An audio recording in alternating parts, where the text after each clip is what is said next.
Officials here at the Pentagon say the Iranian threat is very real based on new, credible intelligence that just came in over the weekend about possible attacks against U.S. forces in the region. Now, recall, it was just a few days ago on Friday that the Secretary of State and John Bolton were here in the Pentagon going over military options for Venezuela.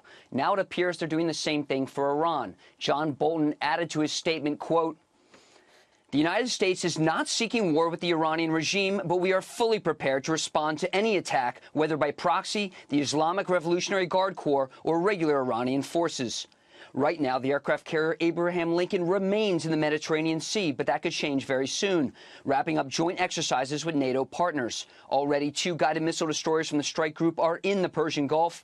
USS Kearsarge, an amphibious assault ship with over 1,000 Marines on board, and dozens of helicopters and jets are also in the Persian Gulf with destroyer escorts. Right now, there are no Air Force bombers in the Middle East, one of the rare times this has occurred since 2001. It's not clear whether B-1 bombers like this will be sent back. Recall, B-1s launched long-range missiles into Syria last year. The new intelligence threat comes as the U.S. Navy has not seen any unsafe harassment of its warships or aircraft in the Persian Gulf this year or last year.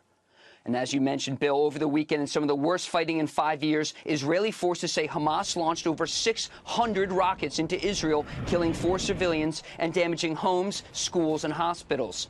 Top officials have long accused Iran of supporting Hamas and other Palestinian militants.